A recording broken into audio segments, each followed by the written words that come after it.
আমি আজ আপনাদের একটা তরমুজের সবজি বানিয়ে দেখাবো।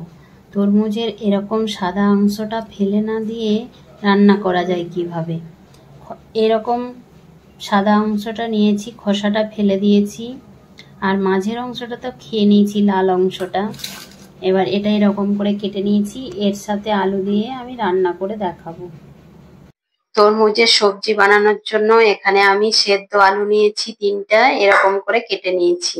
আর এখানে নিয়েছি পেঁয়াজ, আদা, রসুন, টমেটো, কাঁচা লঙ্কা, পাকা লঙ্কা, একটু জিরে, একটু ধনে, সব দিয়ে একটা পেস্ট বানিয়ে নিয়েছি।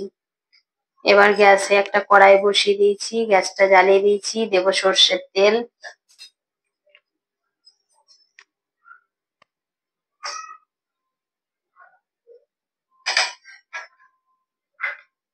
এখানে 2টো ছোট শুকনো লঙ্কা দেব ফোড়নে, আর জিরে, গোটা জিরে।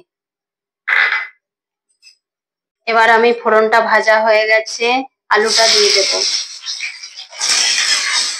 এর মধ্যে কেটে রাখা তরমুজগুলো সব দিয়ে দেব। এবার একটু ভেজে নেব। আমি একটুক্ষণ ভেজে নিয়েছি, এরপর নামিয়ে দেব একটা বাটিতে। আমি ঢেলে নিয়েছি একটা বাটিতে। কড়াইতে আবারও দিয়ে দেব সর্ষের তেল। তেলটা গরম হয়ে গেছে, এবার এই বেটে রাখা মশলাটা আমি দিয়ে দেবো ওর মধ্যে।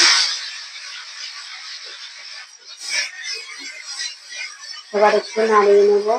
এবার পরিমাণ মতো নুন দিয়ে দেব, আর দেব হলুদ গুঁড়ো, আর একটু দেব কাশ্মীরি লঙ্কার গুঁড়ো,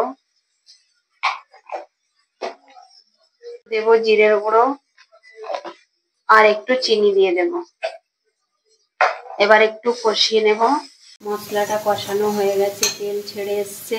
এবার ভেজে রাখা আলু আর তরমুজটা দিয়ে দেবো এখানে।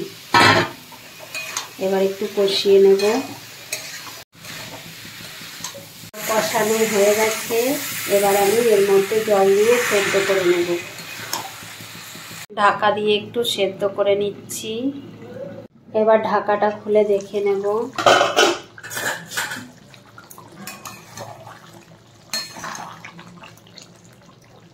হ্যাঁ, সেদ্ধ হয়ে গেছে, আমার সবজি রেডি হয়ে গেছে। আমি এবার নামিয়ে নেব।